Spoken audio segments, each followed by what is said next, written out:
Hey guys, it is Mershdd. Welcome back to the channel. Today is just going to be a little update on how the free-to-play is going, just because we've hit kind of a landmark. So we have just hit, well, we hit 42 this morning, and it happened to be a day where we got 500 energy. So I've just burned through that just to make sure our energy is constantly refilling, because energy is honestly like the biggest challenge so far. But we've also unlocked the Altar of Souls, which is massive. The reason it's massive is because in the first market that I actually had, we got a deacon, which is nice. It would have been nice to see an Ignatius, but we've managed to get a deacon at least, which will help a little bit. I just thought I'd show you guys that, which is cool. And whilst I'm here, we also have some soul stones to pull. So we're going to go ahead and update the wish list. I want to do the epic one, but it'll kind of spoil actually who I've pulled. So actually what we'll do first is show you guys I have just been YOLOing shards, because I realized quite early after recording the last episode that the team of champions that we had would be good up until a point, but then once we hit that point it's just going to plateau and we're not going to be able to push unless we get some other kind of champions, right? So we pulled our two sacred shards that we had from finishing brutal campaign and hard campaign. We did get a couple epics. One of them is massive for the account. The other one I'm not too sure about. He's kind of just going to sit in the vault for a while. And we've been pulling ancient shards like on repeat as well, just because it's going to help us to get to either um, another 6-star, or we can actually expand the roster a bit. And same with the void shards. So let's get into the champions I've added to the account. Okay, she's just hiding off down here. But the big one for the account is Mershdd, and we had enough affinity pots to put them all into her. I don't have any other force affinity champion that I want to use them on, so gone straight ahead and got her to like 4-star affinity, which is all I can do right now. And we've also gone ahead and just started slapping in books to her, just to make sure that she will be viable when it comes to building her out. The other champions that we've pulled is Reliquary Tender, which is again huge. The combination of Reliquary Tender and Mershdd should give us a lot of sustain to be able to push to like higher floors in dungeons, and then we're just going to rely on Ignatius like trying to carry with the damage, with Deacon with the support, and Ruella with the support slash damage slash turn meter control. Um, so overall, it's looking good. We have like a good team that is starting to build on the horizon. Um, I've also done a little bit of regearing. So this is Ignatius's stats right now. He's sitting at 2,500 defense with really good crit rate, enough accuracy to do us by right now. It's enough accuracy for arena at this stage, and it's enough for like some like wave content, which is nice. He's got a decent amount of HP stirring up in the pool, and about 171 speed. Um, Obviously we've done his masteries already. He's in like solo farmer masteries, just because 9 times out of 10 at the moment the whole team dies and it's just him left. So we've taken some masteries just to help him along with that. For example, increases speed for each enemy killed by him. That's just for him, like when he clears out waves and stuff. I thought we did have the other one. Actually, no, we don't. We don't.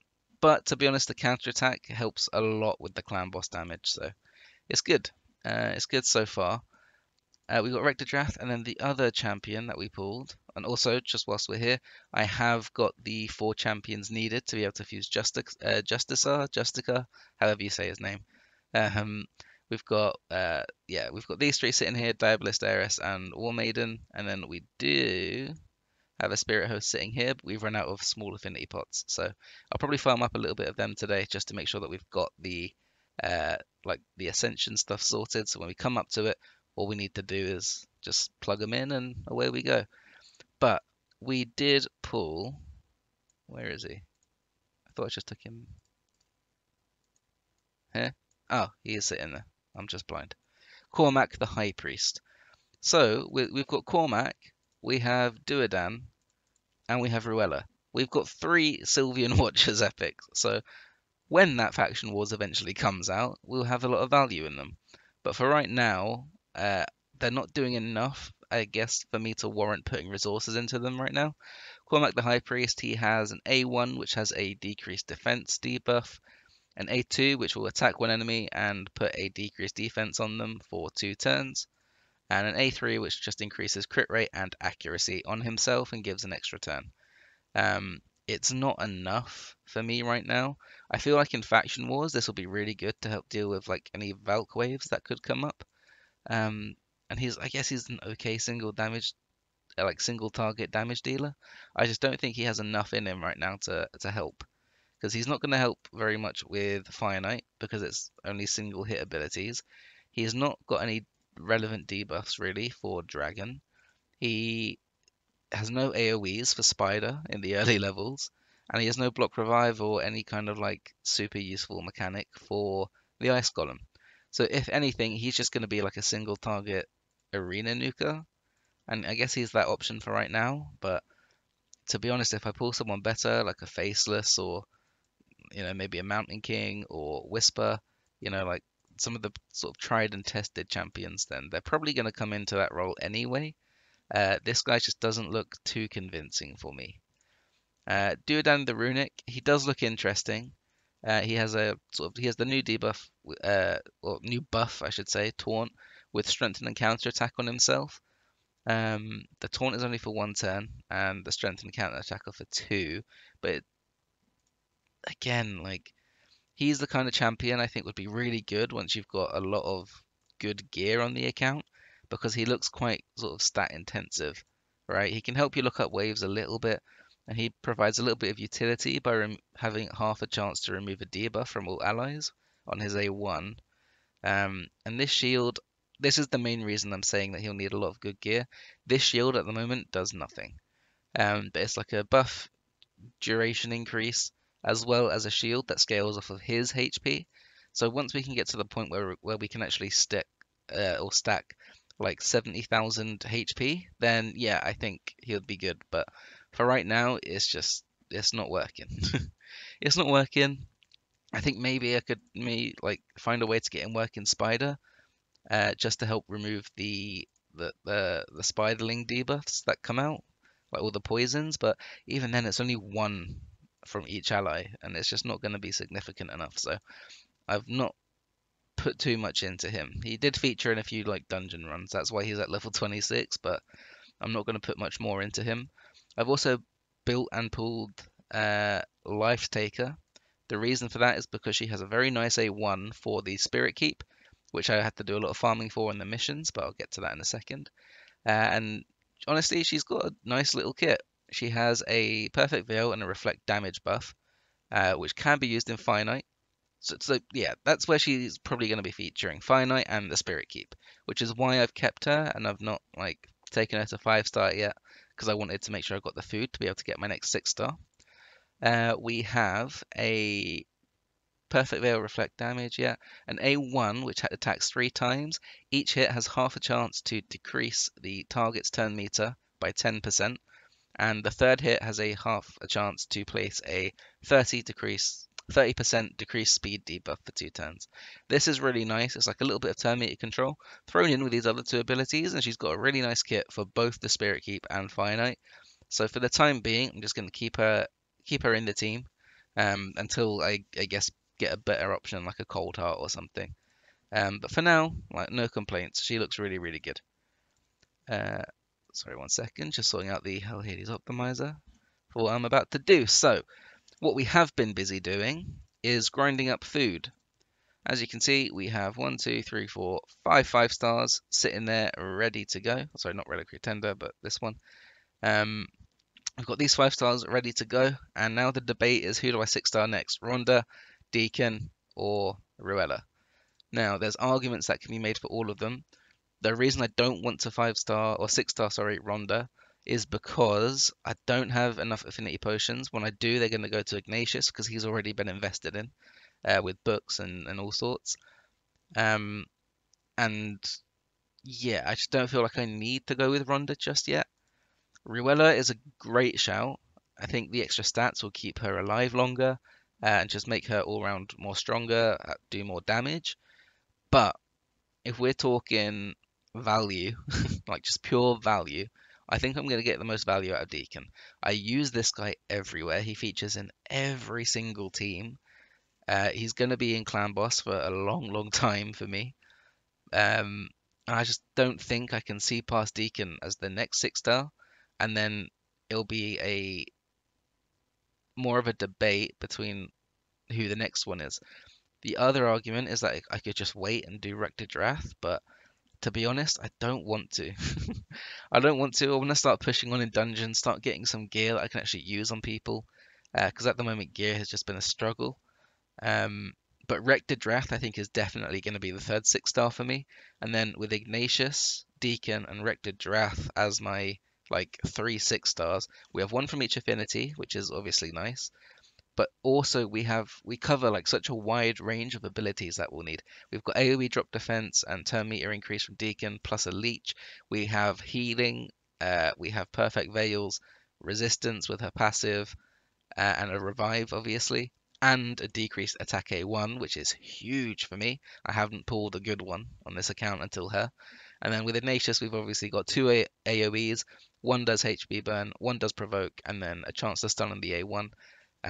I think it's just a good balance overall for a first 3 6-stars, but Rector's going to have to wait, I think, for the minute. I have started booking her, but it's just not quite there yet. So, it's going to be Deacon. Oh, do I need that gear? No. Okay, I sorted all that already. Sacrifice. Oh, did I sort? No, okay. Okay, this is just because it's a good main stat. This is because it's speed boots in perception, which is nice, and that has rolled speed. The rest of them, I don't think we really want to keep. Not bad enough to warrant spending more money on it. So, finally, we can get there. Sacrifice, sacrifice. What did I put on? Sister Militant. It's only 3-star. But to be honest, I am lacking speed gear, and it's only costing, what, 20,000 silver? That's not too bad. Alright, and we've got better speed boots than that, which is why I'm happy to get rid of them. Now, finally, sacrifice, sacrifice, sacrifice. Let's get these two. Deacon is 6-star. Ladies and gents. There we go, we've got it. It's going to be a while till I can get him that final ascension pot. Or like final ascension star, but we've got it. Second 6-star on the account. It's massive. Second 6-star after 13 days of playing. Wow. That's a quick 13 days, I tell you. That's a quick 13 days, but we've got it. The energy has been like the main setback for us, but we managed to get it. Right, now that we've done that and I've spoiled who the champions are, let's pull the soul stones. I didn't set the wish list. Who do we get? Achak? Okay. Right. I can't believe I didn't set the wish list. I don't think it would have made much of a difference. But these are the epics that we're using, and to be honest, I just want Ignatius. I don't want an extra chance for Ronda. Right, let's pull these, see what we get. A rare, Hellfang. I'm looking for reliquary. Oh, I need to set the rare wish list as well. I'm not with it today. It's been a crazy morning for me. Okay. We also got this Void Champion, Lizard Man. Let me show you him. Cage Bound. The reason he is sticking with us for the time being is because he actually has quite a nice kit for Clan Boss, and I feel like if I was to build him out, he'd be with us up until like probably Brutal, and he could do a job in Brutal, and then once we go to Nightmare, he'd probably have to go. But he has an A1 that puts a shield on himself. He has an A2 which is decreased attack for 2 turns on a 3-turn cooldown, and it books up to 100% as well. And then an A3 which is an ally protection ability. Also puts a continuous heal on himself. So I don't currently have any good ally protectors, and he's going to be like the only one on the account right now. So I will probably build him out if I don't pull anybody else that can do ally protection. But just because of that, just because he has a bit of like self-sustain in his kit as well as a decreased attack on a pretty low cooldown, I think he would be worth investing in. But let me know what you think. Should I build him out and bring him into the clan boss team? I don't currently have a very good clan boss team, so it's a bit strange. Just to show you how famined my account is right now, we've only just got these 3 mystery shards from the market, but we were at the point where we were having to buy champions from the market, like the 1 and 2 stars, just to be able to keep the food grind going. Because I don't know, I feel like I just haven't got many, or well, yeah, I just haven't got many green shards for whatever reason doing campaign. Then I'm looking at other people and they've got like 1,000 mystery shards already. I have bought every mystery shard I have ever seen in this market, and I haven't been going crazy with spending them on, as like using them as food for XP. I've used them as food for champions, but I haven't used them for XP, so it's kind of crazy.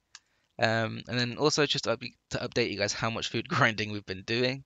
We have done so many of these Lunar Fate tiles, or Lunar Deck of Fate, whatever. But we have actually got some good pulls. So we got 2 speed charms, 4 and 3 star, which is massive. We've got 20 core hammers, which is really nice. A few multi battles, some silver, some stuff for the like awakening, a few pots, but the main ones have been the gems. So I was lucky enough to get a blue chest completed with these 250 gems, and then the reward that I got were these 200 gems sitting there. That meant that I was able to push on with my gem mine, and I've got it level 3. I'm starting to churn out gems. I only did this like yesterday, and we're already sitting at 142 gems. So far, so good. We're playing for the long haul. We're not expecting to come out the gates blitzing absolutely everything with the champions that we've pulled, but we're putting in the sort of framework and the structure to be able to, do exactly that pushing forward. Um, I think the rest of today is probably going to be maybe spent doing Magic Keep. Probably not, actually. Probably I'm just going to sit in Dragon because I also have not been fortunate enough to get a Poisoner. We're going to sit in Dragon. We're going to try and farm Speed gear, Lifesteal gear, Toxic gear, and maybe Stalwart gear as well. Just because I think we're going to have to go through the killable approach for Clan Boss for a while. So any Stalwart gear that I can get, which provides decent stats, will definitely be sticking with the account for some time.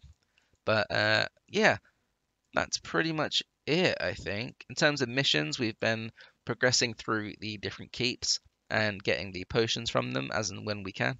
We now have to wait until Sunday. It's currently Wednesday. So I've got to wait a few days, and during that time, I'm just going to use this little period right after the 6 star to actually just farm up some gear, because I haven't really been able to do that on this account so far in the almost 2 weeks that I've been playing. So once we've done that, we've obviously got the Justicar fusion pretty much done on lock.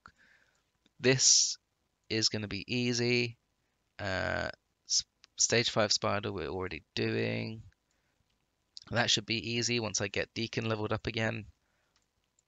And then a level 5 of Ascension. I'll need to sit and have a think on who this could be. Probably Rector Drath, honestly. Probably Rector Drath. We are like out of Force Potions, more or less. I don't know how many she was going to need. Probably this many, right? But for Force, because she's epic as well. So it's going to be 4 Force Potions that we're going to need. We've already got 1. We're close to a second already. So we only need 2 more Force Potions. So probably just going to be Rector Drath. I'll spend some time getting her up to 5-star. Make sure that all my 5-star are level 50 as well. Just so that they're all in a spot where they can come in, do a job, and push through dungeons. But yeah, without further ado, guys, thank you very much for watching. This is just a little update and showing you sort of how the account has progressed. But yeah, second 6-star at day 13. I will take that any day. I'll take that. But yeah, thank you guys for watching. Like and subscribe if you enjoyed the video. Take care and peace.